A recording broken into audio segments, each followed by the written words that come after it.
Hey guys, MJ75 here, and welcome back to another episode of the Organizing Legos series. This time we have episode 7, which is all about keeping an inventory of your collection. So, got some stuff to cover in this particular episode, and I'm very excited about this one. So, first things first, we're going to start off with why you would even want to bother yourself with any of this, which I think is a fairly important question to ask. And then we will get into your inventory tool options. I almost screwed that up, but whatever. So, kind of just going through the inventory tools that I'm familiar with. We're not going to be going through every single option available because I'm sure that there are other options out there. I believe Brick Owl is one thing that I'm not going to be talking about in this video. We're going to be going over the things that I am familiar with so that I don't misrepresent anything that I'm not familiar with. So those are using spreadsheets, your Google Sheets and your Microsoft Excel, I think, are the main two spreadsheet softwares that I'm kind of referring to because those are the two that I have experience with. Then we're going to talk about Brickset and a bit about Bricklink. I'm not super sure about Bricklink, but it looks like there's some functionality there, so we'll talk about it and what I think of it. But I'm not, full disclaimer, I'm not the most familiar with Bricklink's inventorying system. And then having a physical list like on paper or something. I mean, at least I think that's what I was supposed to talk about because I wrote this a very long time ago and it just says list with no further explanation. So I'm just going to assume that's what I was supposed to be talking about. So first things first, why would you even care to make an inventory of your Lego collection? Well, a lot of it depends on really, one, how big your collection is, and two, how how safe you like to be, I guess. I don't know. It's not, I can't think of a good way to put it, but we'll start off with the size of your collection. So if you have like maybe one or two or like 10, like 15 sets, and not really a whole bunch of extra pieces, you probably don't need to keep inventory of your collection if that's all that you're considering for whether or not you should do it. You're probably going to know if you have what 10 or 15 sets you have. If you have a small number of sets, not really a big deal. It is what it is. You can probably figure out or know which sets you have. However, if you have a larger collection, you're going to not remember all of them, and that's just inevitable due to the size of the collection. And of course, you're probably gonna have some stuff disassembled, so you're not gonna know, what's disassembled necessarily. So in order to figure out what you have, what you do is you make an inventory of all of the Lego stuff that you happen to have, and that includes a couple things, but we'll get into that when we start looking at them. So yeah, size of your collection is a big thing. If you're on the smaller side of things, I'd say probably if you're probably under 100 sets, you probably don't need to consider too much making an inventory of your collection unless you really want to. But I say once you get probably start getting like over 200, 300, 400 sets or so, you should probably start seriously considering it, and if you start getting more sets than that, then you should probably do so. So I started inventorying my collection quite a long time ago, not actually too long ago. I'm sure I could look at document history for this specific spreadsheet that I have open in front of you guys that we'll talk about in a second to figure out when I started this, but not for the entirety of my Lego collection's existence. I believe for a couple years now I've been doing this. But yeah, so in case you're curious, my inventory of as far as sets goes is somewhere in the ballpark of 800 to 900 total sets, and I think somewhere in the realm of 600 to 700 unique sets. So that's kind of the size of my collection for context in this video, because obviously I'm using my collection to show you guys what some of these tools do. But also, the other reason that you might want to keep an inventory of your collection is, say for some unfortunate reason, something happens and, some part of your collection is destroyed or something. If you don't have an inventory of your collection, you're not going to be able to have any record of what was lost or, any proof of what's missing or whatnot. So, if you want to safeguard your collection from, getting destroyed or misplaced or accidentally sold at a garage sale, which I hope does not happen to anyone, but yeah, that would be really unfortunate. One of the best ways to safeguard yourself is to have an inventory of what you have so that, say you sell something on accident, you can be like, well, I had this, and then you can go and if you wanted another one of those, you can go buy it. Or, God forbid a natural disaster happens, and then you know what you lost because you kept a list of it all. So those are really the main two reasons I see you'd want to have an inventory of your collection, mostly for organization, and then just in case something bad happens, you now have a list of your stuff. So yeah, that's kind of it for why. I'm sure there are other reasons that you might want to do something like this, but those are the main two ones for me. And again, if you're wondering when you should start inventorying your collection, I'd honestly, for me, I'd probably say the sooner you start, the better. Especially if you're buying like parts just randomly and you want to be able to track those, and the sooner you start, the better.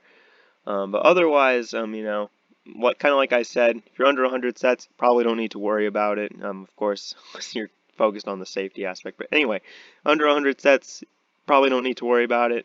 200 to 400 sets, you should probably start thinking about it. And probably above 400 sets, you should probably make an inventory of your stuff.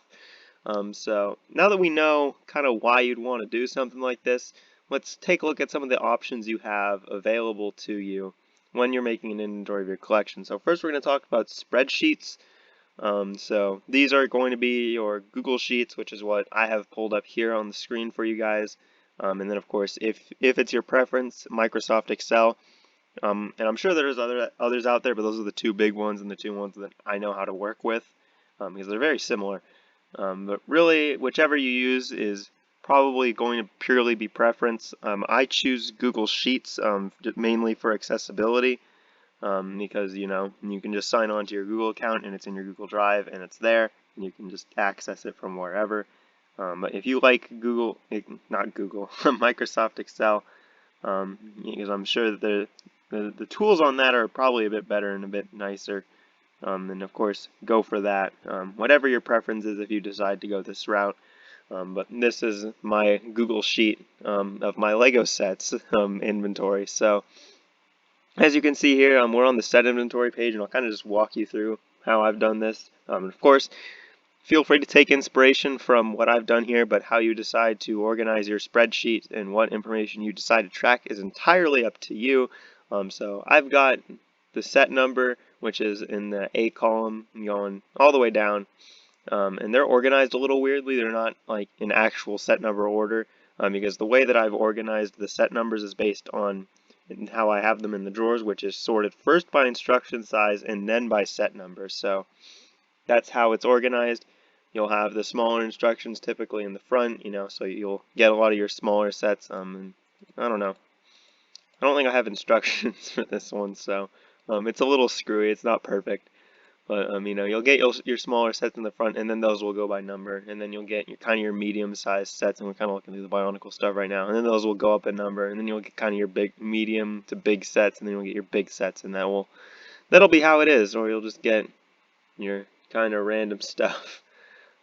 So yeah, that's how I've done the set numbers. Then set name. I don't think I need to explain that. It's pretty much just what the set's called. Quantity, how many of them I have. Condition that I have it in, or at least that I acquired it in.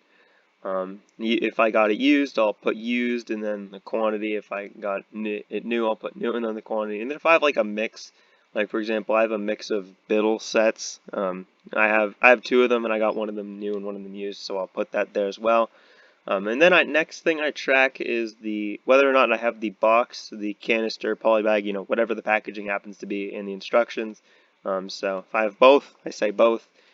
Instructions only, neither. Box only. I don't think I have very many box only sets. I highly doubt that I have any box only sets, but I might. I'm not going to look through this extensively to find that.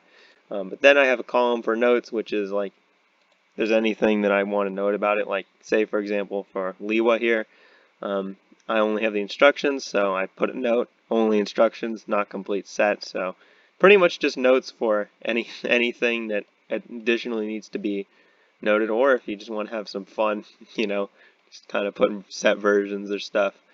Or where you got it from in that case. So I use the notes usually just to track other things like where the set came from, or if, it's not complete, or if I only have part of it, or something, or if it's a separate version of a set. And then the last at the very end is the theme. Well, it starts out at the beginning with whatever the theme is, Bionicle Gen 1. Then you scroll down and then it says end of Bionicle Gen 1, and then there's a line going horizontally separating it. And then we get into Bionicle Gen 2, and then, end of, it just keeps going. So I'm not going to go through the whole list extensively. But then over here, I kind of have, okay, yeah, and then set numbers are from instructions, brick set, brick link. Usually they all agree, so it's not a big issue.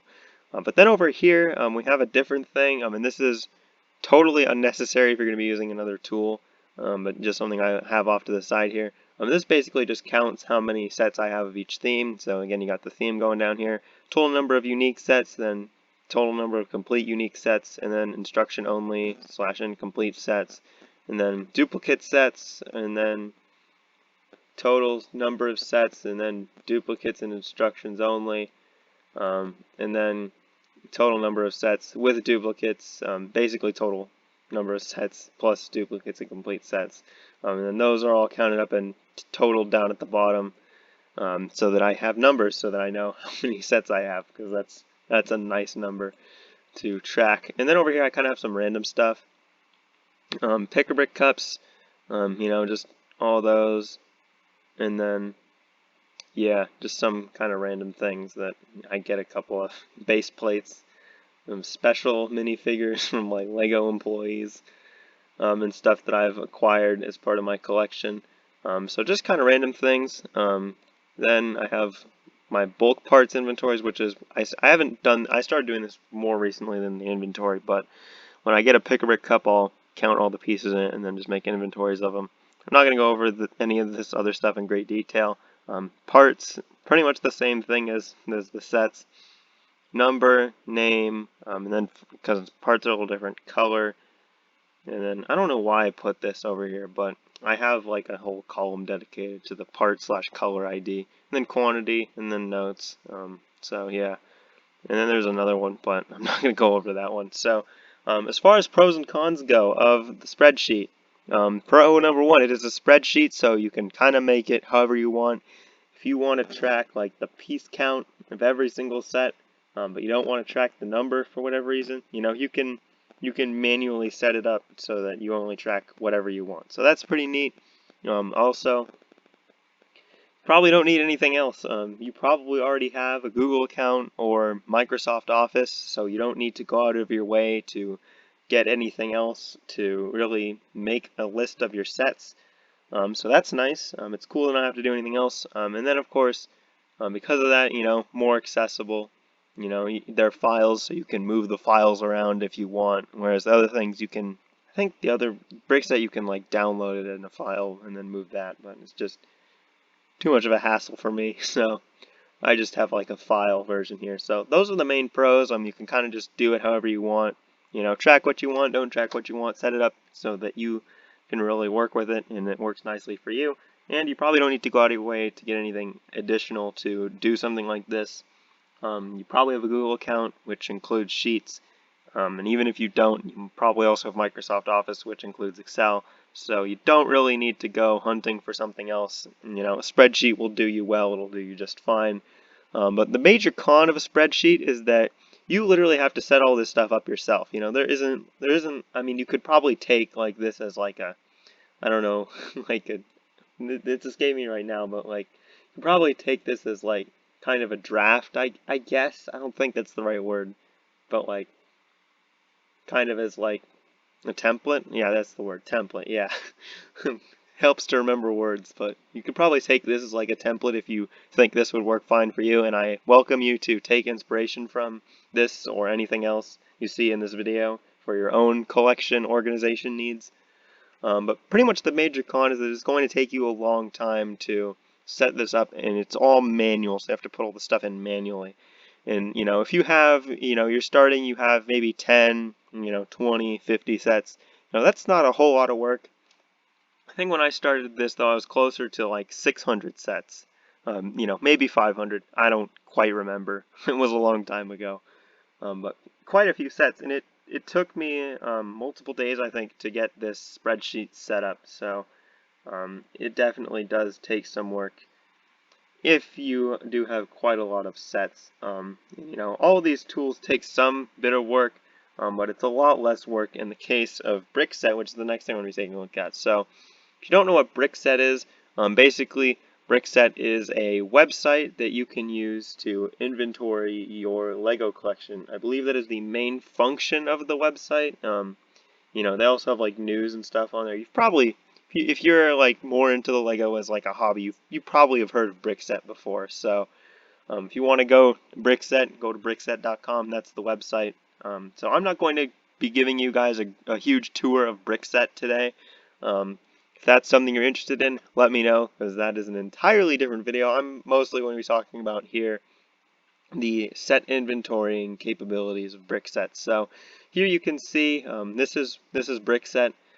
You will need to make a Brickset account if you want to use their inventorying tool.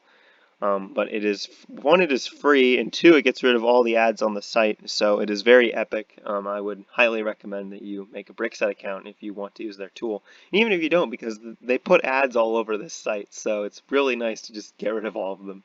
So this is what Brickset's inventorying tool kind of looks like. If you want to go, you can go to My Sets once you make your account, and it will show you an overview of your collection, and that's the page that we're on right now. So Brickset tracks a couple different things, not all, some of which I do not track in the spreadsheet, but they do track a whole bunch of different stuff. So just kind of scrolling through it, you can kind of see they track sets, sets you own. If you want sets, they allow you to check sets you want. You can add notes to sets, and you can flag sets as well. I'm sure these tools are pretty intuitive. They're pretty easy to use. They're mostly just checking boxes. Similar stuff for minifigs. It will tell you what minifigs you have, and it counts for you automatically, so that's really neat. If you want a minifig, you can tell it that. You can add notes to minifigs. And then for parts, it will tell you how many parts you have, any parts you want, and then if you added any notes to things, and then they have this thing here. So if you have sets they don't have great pictures of, or don't have pictures of at all, you can help them out and improve the overall inventorying experience. So as far as options go, if you're just going to move over to Brickset, you can import your sets from a couple different places. And I'm assuming that these are all options as well for Lego set inventorying. However, I'm not very familiar with them, so I'm not going to be talking about any of them in this video, being lugnet.com, rebrickable.com, and brickpicker.com. And also, if you have a CSV file, you can import that as well.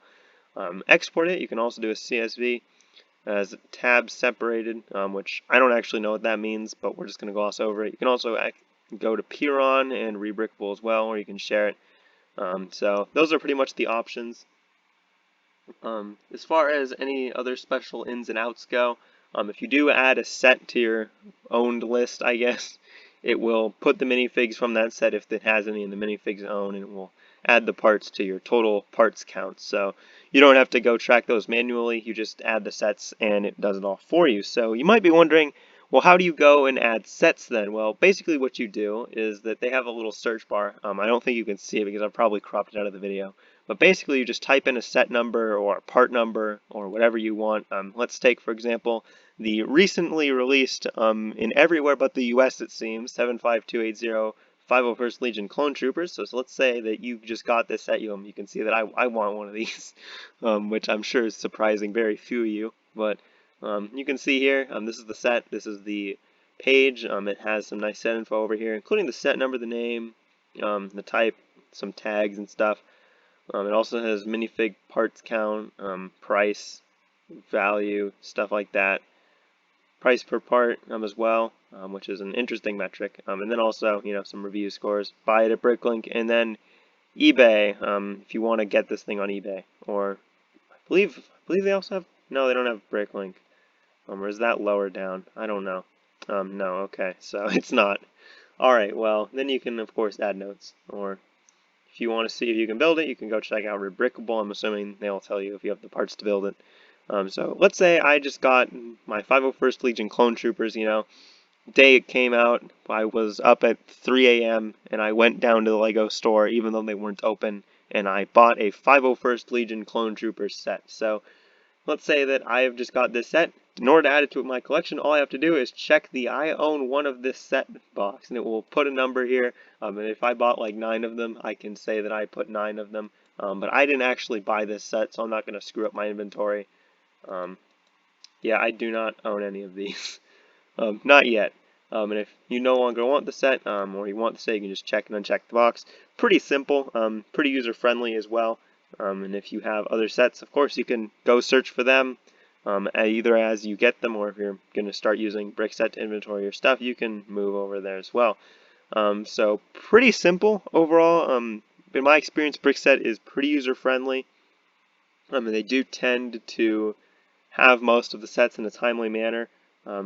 They pretty much wait, and I know this because I've looked on Brickset for sets that we've gotten info from leaks, is that they do pretty much wait until the official LEGO press release or until like official pictures come out of a set to add it to the set catalog on here. So, you know, it does take a bit. You can't add like leaked set, no info other than it exists. You know, you can't add that to your wanted list.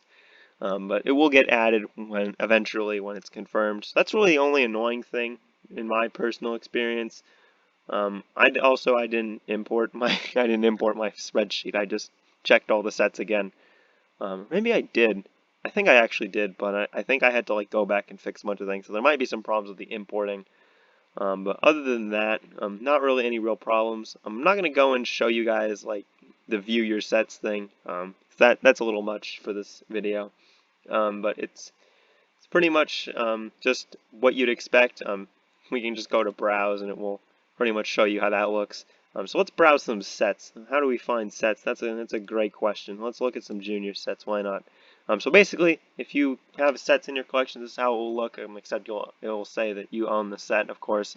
So you've got some sorting options: theme, sub-theme, year, category, and then you can have all these sorting options. So pretty user-friendly overall. Can't complain too much. It's funny because I actually remember some of these sets from like being a kid and having my dad had some of these that he let us play with, so that was neat. But you know, the nice Jack Stone style minifigures. Oh, we love that. But really, back to this. So basically, that's how it works. Minifigs is kind of similar, but also not really similar at all, and so is parts. But I'm not going to go into those in great detail. But basically, pros of Brickset, you know, it works. It's a lot less work than manually making a spreadsheet. And overall, very user-friendly. Usually they have the sets in a timely manner. And, you know, it also allows you to track wanted list. Pretty nice and simple. And, of course, there's other things on Brickset besides the inventory tool.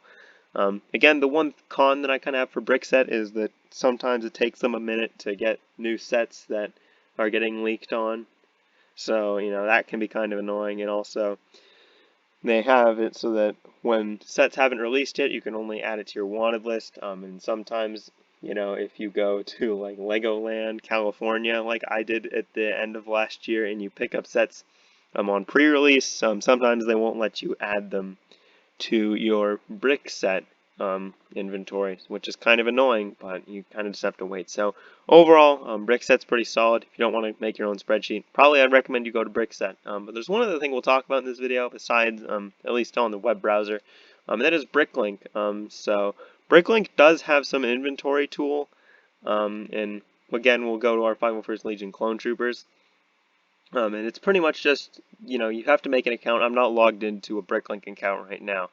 But basically, you just click this and it would add it to your inventory, or you can, of course, part it out.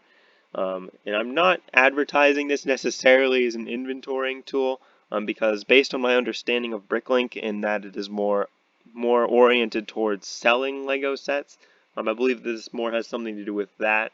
But I don't know. I've never used the Bricklink inventory tool before, so honestly, I have no clue how this works. But I'm just bringing it up because, just like those other things that I'm not really talking about, it is an option. However, I think it is less of an option than the other things that, you know, Rebrickable, Puron, you know, etc. I think it's less of an option because Bricklink is more sales oriented, so I feel like the only reason you'd add something to your Bricklink inventory is if you're planning on selling it, which, you know, I don't know if you necessarily want to do that, but it seems like it's pretty simple. You know, Bricklink has a very specific layout. Of course, you can see all these sets you can buy. Lots of new sealed Primal First battle packs. So that's pretty interesting.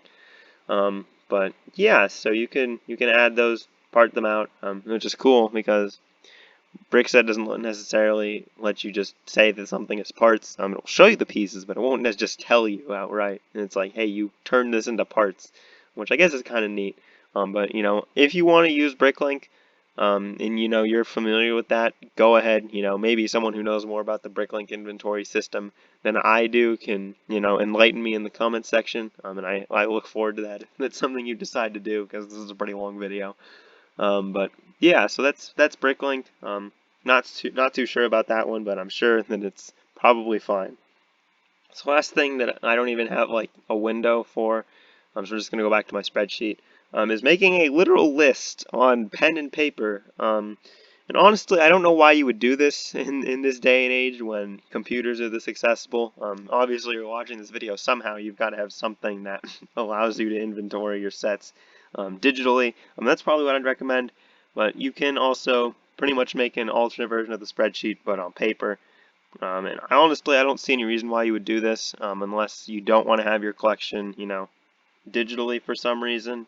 If you're concerned about hackers and you haven't installed your NordVPN and your Virtual Shield and your ExpressVPN and all of these companies that, you see sponsors for everywhere, that's understandable. Or maybe, you just don't want to deal with the technology. So you can make a pen and paper list. Cons are really no different than the spreadsheet. Pros are no different than the spreadsheet, except for the fact that it's on paper, so you want to make an electronic copy of it.